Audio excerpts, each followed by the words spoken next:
everyone, we are Spelunx. We're so happy and proud to share our progress for our Cavern Toolkit. Our instructor is Drew and our consultant is Mike.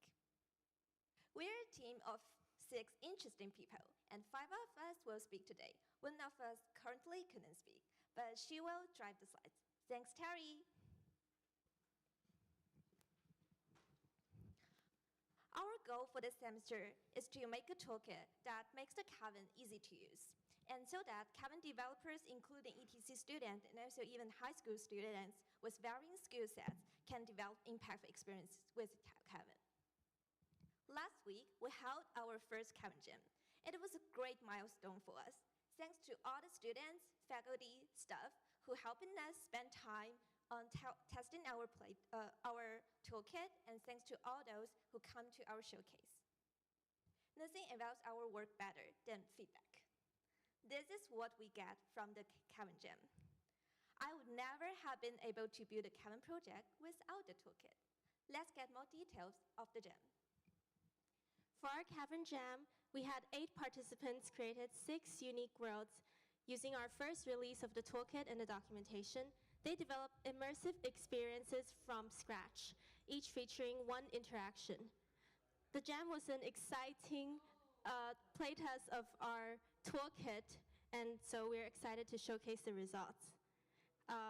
This is 4 or 5 trackers, and they will walk around and try to create like a frog symphony around the space, so it's really cool. What we learned from the jam was that with our toolkit, out of the average 4 hours of development time, the average time to get from a completely blank Unity project to being fully set up for the Cavern was average only 20 minutes. Moreover, our documentation was praised and was easy to follow. On a scale of 1 to 5, the confidence level to develop on the Cavern went from an average of 3 to an average of 4. Look at these people having fun in the Cavern. What we also learned is through the jam, Cavern is inherently a multiplayer, playful space, not just for the person with the 5 trackers, but for everyone in the space as viewers. So what was in the toolkit that enabled those creative experiences? To give a quick refresher from our pitches and quarters, our toolkit includes a Unity package that lets you import and navigate through, an improved camera rendering solution, input integration such as the Vibe trackers, surround sound support, a sample scene with interaction and features that you can further build upon on, and finally, comprehensive documentation, including user guides, technical documentation, and living best practices. Now, let's rewind to how we got here. We started off with extensive user research. Our target user is anyone who wants to create for the Cavern, such as ETC students who have Unity experience but maybe have never built for the Cavern, or South Fayette high school students who are just starting out but are very passionate. Our goal for the high schoolers is to get them from 0 to 1, to let them make experiences that they never could have before. Our goal for ETCers is to get them from 1 to 10, by reducing technical overhead so that they can focus on their creative visions. We've been working closely with the South Fayette High School, giving them our toolkit to use and helping them figure out what students need to learn to start developing for the Cavern. From them, we've been getting feedback about our toolkit, as well as the curriculum that they develop, which we can then give to other schools in the future.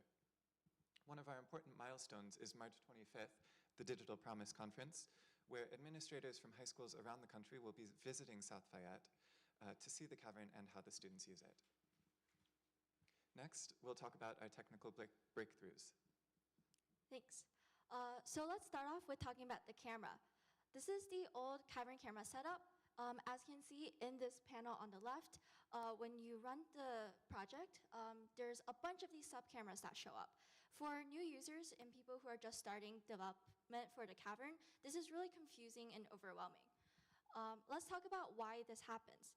So since the Cavern is a curved 270-degree screen, we can't render to it like using a normal camera, like a flat screen. Thus, to get the curve projection and perspective correctly, the old camera uses 32 different cameras to render thin slices of the scene that are then pieced together. However, this is really complicated, and it also really reduces the technical rendering performance, and it doesn't allow you to render really nice and fancy scenes. However, this is our current camera. So in this new camera, as you can see in the scene hierarchy, there's only a singular camera, and that does all the work for you. So how do we achieve this? Well, in our camera, we're currently using a cube map. So we map the game world to a cube around the camera, and then we sample from this cube map in order to render to the curved surface. And this achieves a similar effect to the previous 32 camera setup.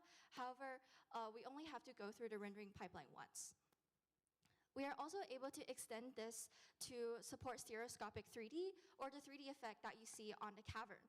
To do this, we use 4 cube maps in the 4 cardinal directions, and based on the direction people are looking, we pick which cube map to use to render from, and that allows us to support 3D in the cavern. We're also currently experimenting with off-axis rendering, which means that we can render from the perspective of any position in the cavern, not just the center. Combining this with tracking, we can implement head tracking, where the screen accurately reflects how the world looks from where the player is standing. What you see here on the right is our gold spike. Here, a player is walking around the cavern, and the flower appears to be in the same place, but you can see it from different perspectives. Our new camera also has much better performance than the old camera. We ran a comparison in Halves' test scene from last semester, and as shown here, our new camera nearly triples the performance. Next, I'll pass it over to our artists to talk about how this camera has been used. Now I would like to invite you to our sample scene. So currently you're watching the sample scene from Cavern. We try to create experience of a spirit exploring a surreal forest with giant flowers with a peaceful and immersive sense of feeling.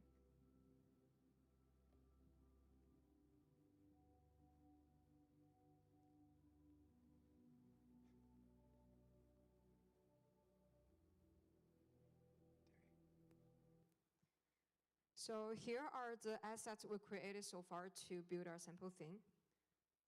There are 3 major reasons that we create our sample theme. We want to arouse an immersive sense in our sample theme.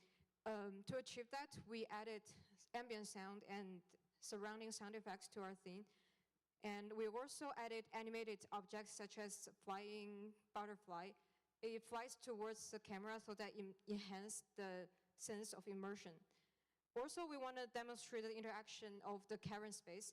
We added scripts of some basic, simple interactions to our art assets, and we also created modular prefabs of that so that our package users can use them easily and intuitively.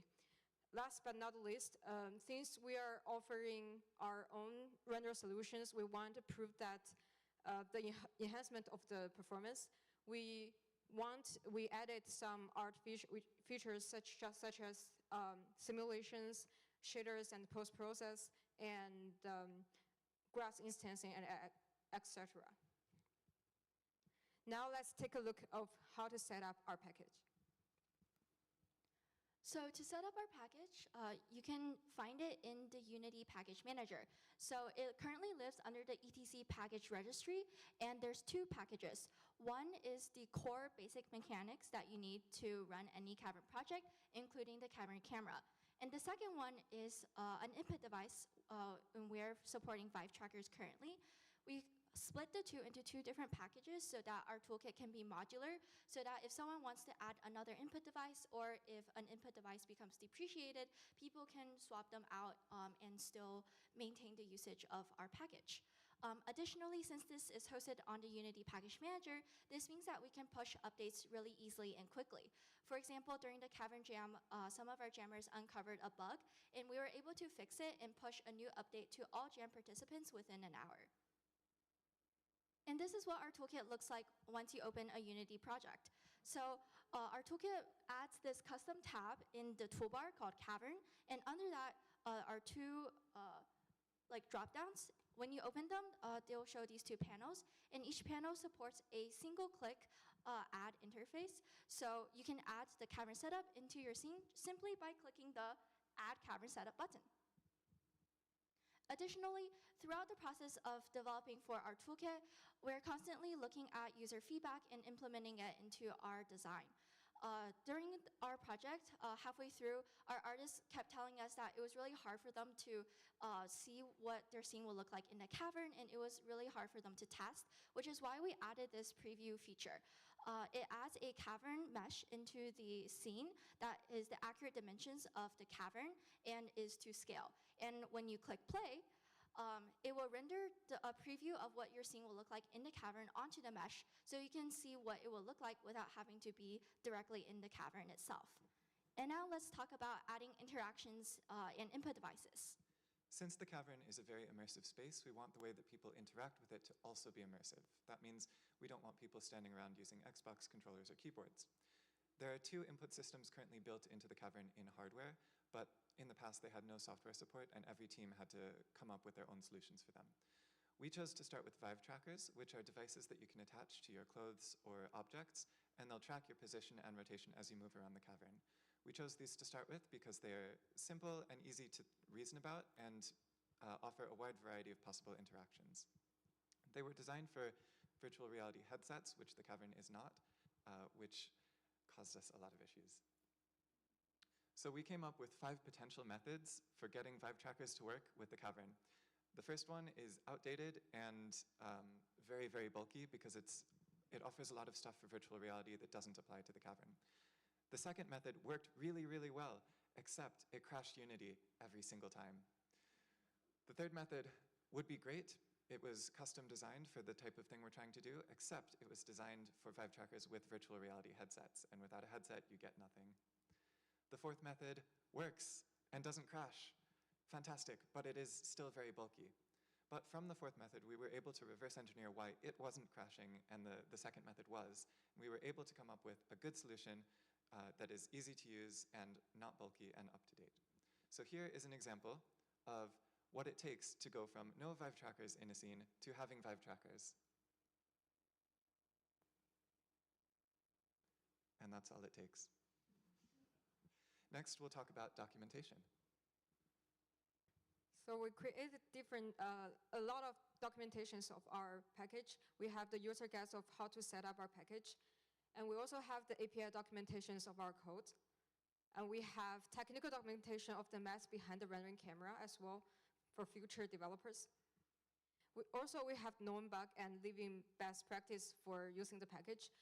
We gave these documentations to our jammers during the Cavern Jam, and they all find those are really useful. Basically, those are the progress that we have so far. And now let's looking forward to our rest of the semesters.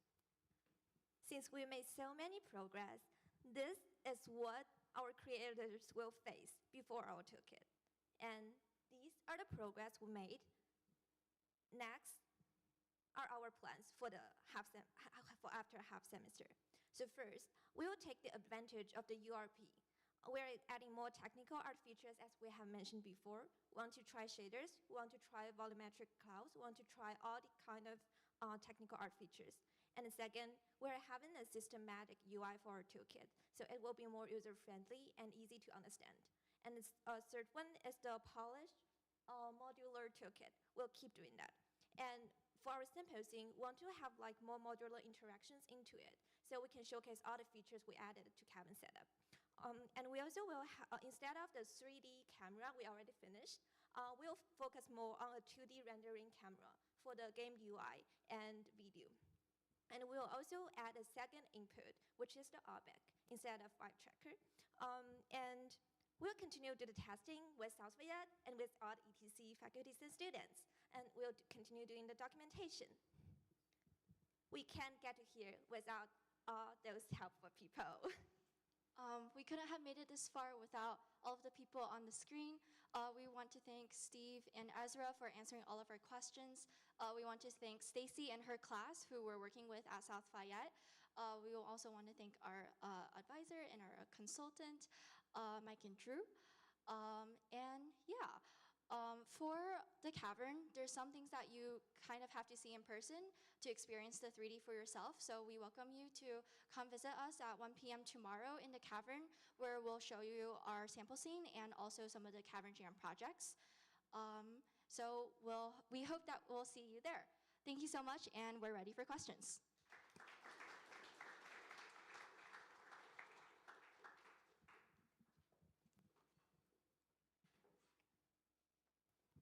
I would have expected that the cube map strategy would lead to distortions on the seams of the cube map, but it doesn't seem that that's the case, or is that the case? For the most part, the cube map method is not as mathematically accurate as the multiple sampling one, but performance is much better. And what we notice through people being in the cavern is that no one notices. Okay. The cube map method is good enough that it looks like normal 3D to us, and so we've chosen to sacrifice a little bit of accuracy for, oh, yes, one other thing. The cube map method for, if you're not doing 3D, is actually perfectly accurate. But once you do 3D, then it's just slightly off. Understood. Okay, yeah. Thank you. What is the plan for the subsequent semesters, and particularly when you guys graduate? What happens to this?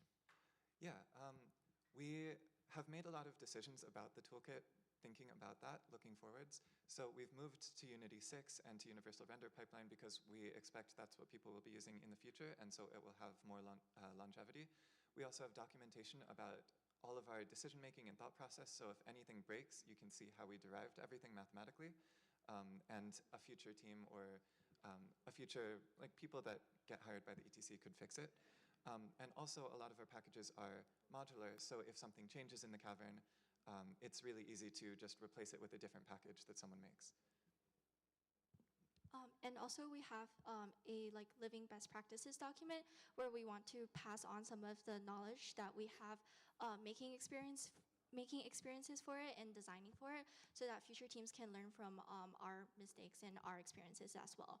And we hope that that document continues to be maintained by future cavern teams so that we can compile and build institutional knowledge. Do you find with the cube map method that you're giving anything up, such as post-processing effects that rely on depth? No, everything works.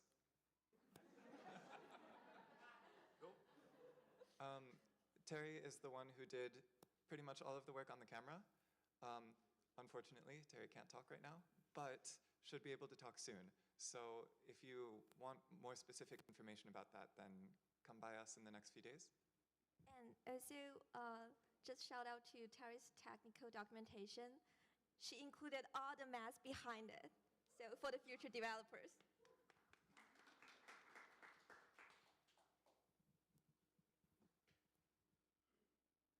So you mentioned that South Fayette has a big date of March 25th, which is coming pretty quickly. And then you listed a number of things in your next.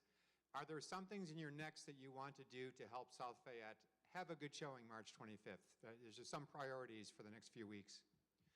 The South Fayette students are, because they're beginners, they're more focused on creating like atmospheres in the cavern with some basic interactions. So a lot of the things that we listed here, polish and documentation will help everyone. The 2D rendering is more for the other cavern team and for future cavern teams, same with the Orbeck. But one thing that we do intend is to build out our interaction system. We have some scripts already that we have provided to them that they can build interactions off of, and we want to flesh that out a little bit more so that they can write less code.